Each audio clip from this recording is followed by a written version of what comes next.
Today's theme is going to be trees and wood. We're going to chop, saw, climb, and prune or trim. We're going to listen to Dr. Martin Luther King's The Other America speech from Stanford University.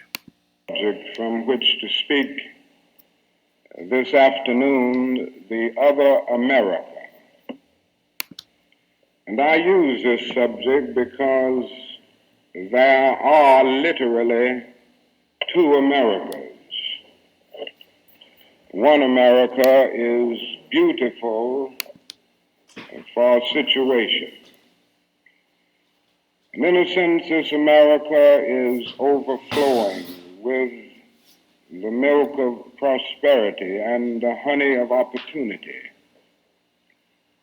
This America is the habitat of millions of people who have food and material necessities for their bodies, and culture and education for their minds, freedom and human dignity for their spirits. Ama. No te la pierdas por Amazon Prime Video. Hitch. Hitch is a full-size stainless steel insulated water bottle that comes with its very own beautiful barista-approved... Oh, no you don't, Jerry. What the? No more sucks for you. All right. Well, we're not going to do that. In this America, Speech. millions... I'm going to try this one.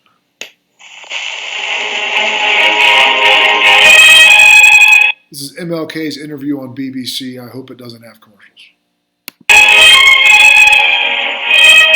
People, you are one of the most influential figures, I suppose, in the United States, and yet you're only 32 years old. Now, did you have any special training for this kind of leadership when you were a boy? No, I really didn't. I had no idea that I would be catapulted into a position of leadership in the civil rights struggle in the United States. I went through the discipline of early elementary school education and then high school and college and theological training, but never did I realize that I would be in a situation where I would be a leader in what is now known as the civil rights struggle of the United States. Is your father, who's also a Baptist pastor, as I know, is he a social reformer as well as a minister, or is he less interested in this side of it? Well, he's quite interested, actually. He has had an actual interest in civil rights across the years.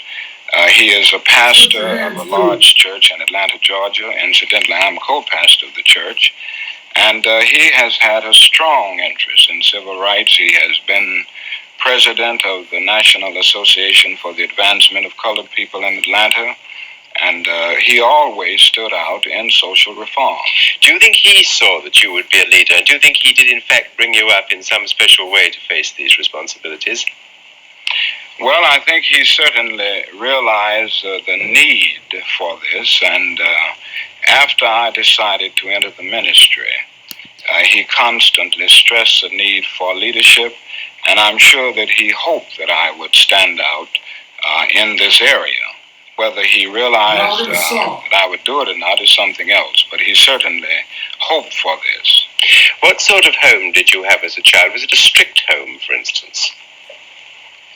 Well, I guess it was a relatively strict coming up in a minister's home. I faced the discipline that you would face in the very fervent religious background. However, I don't think it was over strict to the point that I developed any personality conflicts as a result of my early childhood, but it was strict enough, and I think it was strict enough for me to develop certain disciplinary principles as I came up. Were you a quick starter at your lessons? Yes, I would say generally I was. Interestingly enough, I didn't start out with an interest to enter the ministry. At first, after finishing high school, I was interested in going into law and also medicine at one point. And all along, I received fairly good grades. But finally, I decided to enter the ministry and then went on to theological school. Well, now, when you were still a small boy, before those decisions came along, were you conscious of color discrimination in your own life? Yes, I became conscious of color discrimination at a relatively early age. I think the first time was when I was about 6 years old. I had some friends who lived, well, they didn't live in front of us, but their parents had a store, two white boys, and they were my inseparable playmates for the early years of my life. And I remember when I was about 6, something started happening. When I went over to play with them, they always made excuses. They could not play. They were busy. And finally, I went to my mother with this problem, and she tried to explain to me in the best way she could explain to a child 6 years old. And this was really the first time that I became aware of the racial differences, or really the racial problem. She made it clear to me that this system had a long history, dating back to the time of slavery. She tried to explain the meaning of the system of segregation. But the thing I would always remember is that in the midst of her explanation, she always said to me, "You must never feel that you are less than anybody else. You must always feel that you are somebody, and you must feel that you are as good as anybody else." And of course, this came up with me in spite of the fact that I still confronted the system of segregation every day. Was that a violent conflict in your life? If you really believed your mother, and yet the system around you suggested that this wasn't true, it must have set up some sort of strain. Yes, I think so. As I look back over those early days, I did have something of an inattention. On the one hand, my mother taught me that I should feel a sense of somebodyness. On the other hand, I had to go out and face the system, which stared me in the face every day saying, "You are less than, you are not equal to." So this was a real tension within. Now, out of your own personal experience, the only example you've given me so far is one family where the mother didn't too much care to have you play with her children. What were you really prevented from doing as a child that a white child might have done? Well, in my days in Atlanta as a child, there was a pretty strict system of segregation. For instance, I could not use the swimming pool, so that for a long, long time I could not go in swimming until the YMCA was built, a Negro YMCA, and they had a swimming pool there. But certainly a Negro child in Atlanta could not go to any public park. I could not go to the so-called white schools. There were separate schools. And I attended a high school in Atlanta, which was the only high school for Negroes in the city. And this was a real problem because in Atlanta there are more than 200,000 Negroes. In many of the stores downtown, to take another example, I could not go to a lunch counter to buy a hamburger, a cup of coffee, or something like that. I could not attend any of the theaters. Only there were one or two Negro theaters. They were very small, but they did not get the main pictures. If they got them, they were 2 years late or 3 years late. So that by and large, there was a very strict system of segregation, and there was nothing called racial integration at that time in Atlanta. Now, that's a description of the system. Was anybody actually cruel to you or violent to you because you were colored? Yes, we did confront some of those problems. I remember as a child seeing problems of police brutality, and this was mainly aimed at Negro children and Negro adults. I can remember also the organization that is known as the Ku Klux Klan. This is an organization that stands on white supremacy, and an organization that in those days even used violent methods to preserve segregation and to keep the Negro in his place, so to speak. Now, I can remember seeing the Klan actually beat Negroes on some of the streets in Atlanta. But nobody ever beat you personally?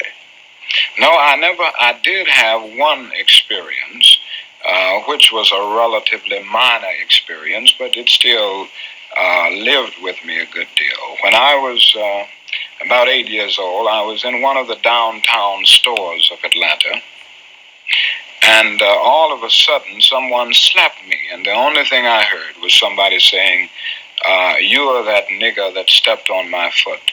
And it turned out to be a white lady. And of course, I didn't retaliate at any point. I finally went and told my mother what had happened, and she was very upset about it.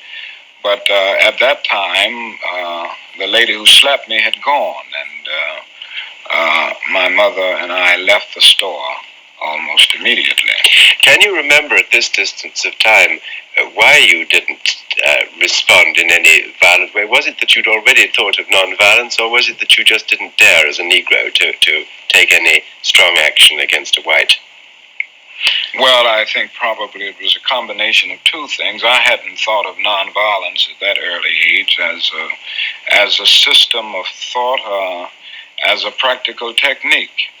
I think a great part of it was that I just didn't think I wouldn't dare retaliate or hit back when a white person was involved. And I think some of it was a part of my native structure, so to speak, and that is that I have never been one to hit back too much. Well, now, that's all, 20 years or so ago, I suppose. Yeah. But how bad is the complaint today? After all, the United States has changed a lot. The Negro's rights are protected under the law. What exactly, how much has this system changed between then and now?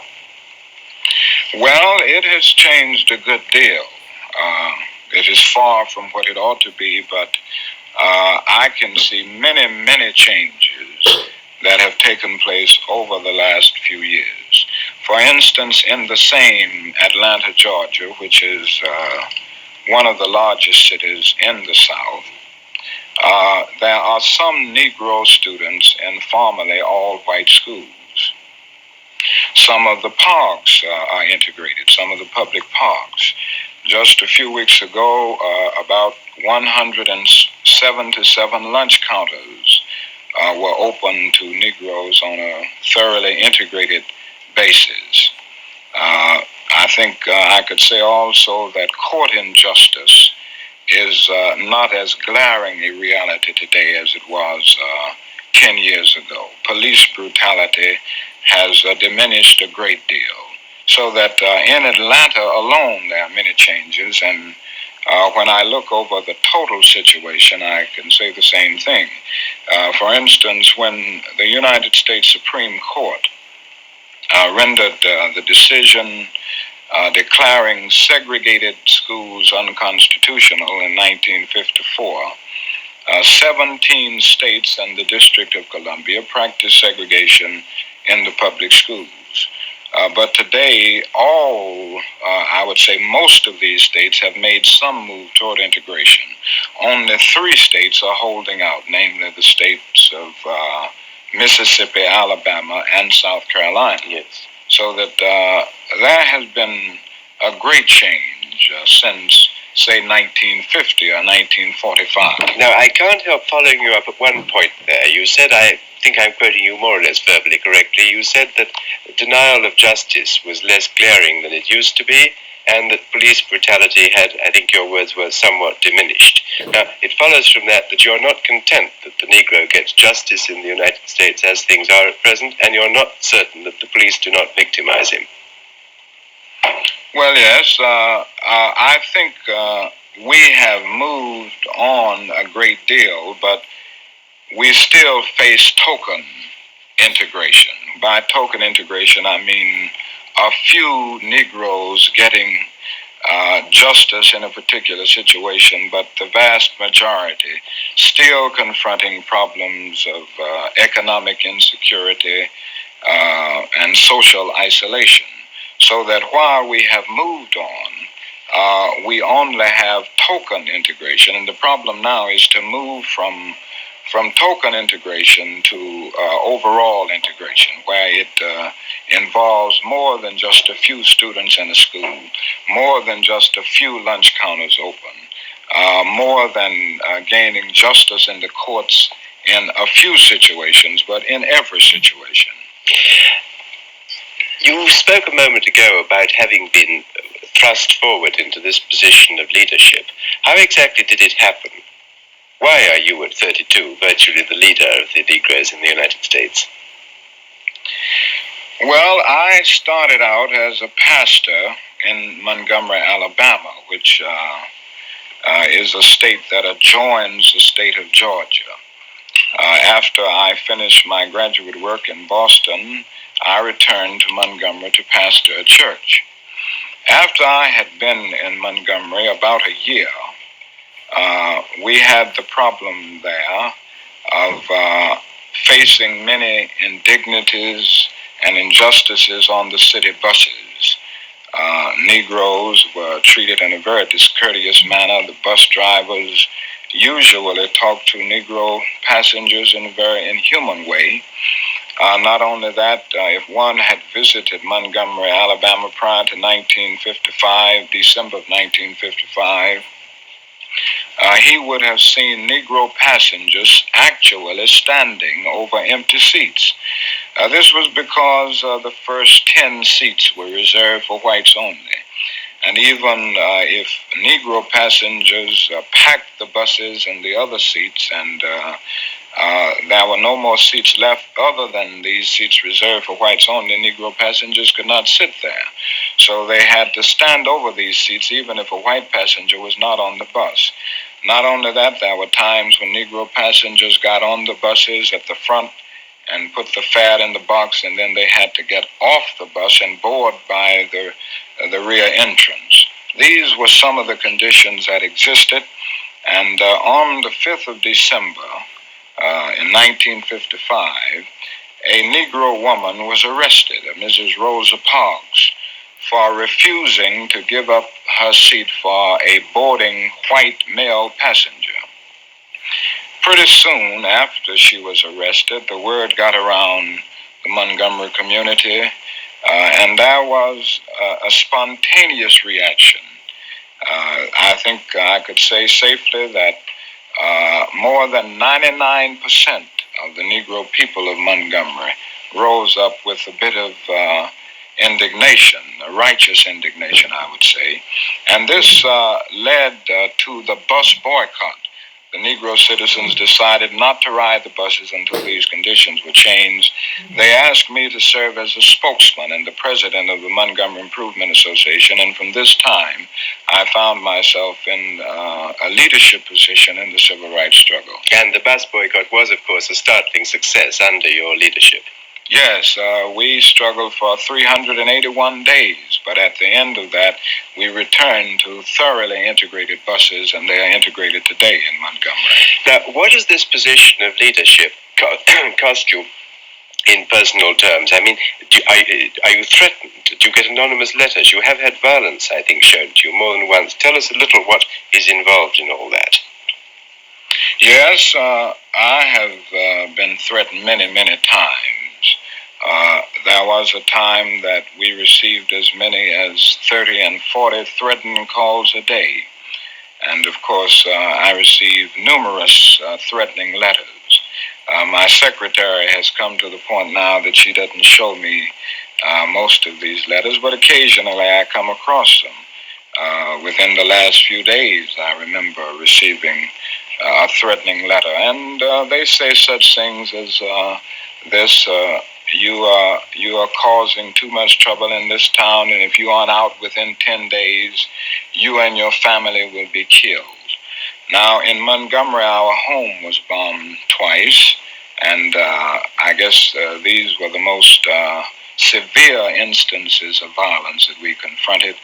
But even today, we still confront threats through telephone calls and through the mail.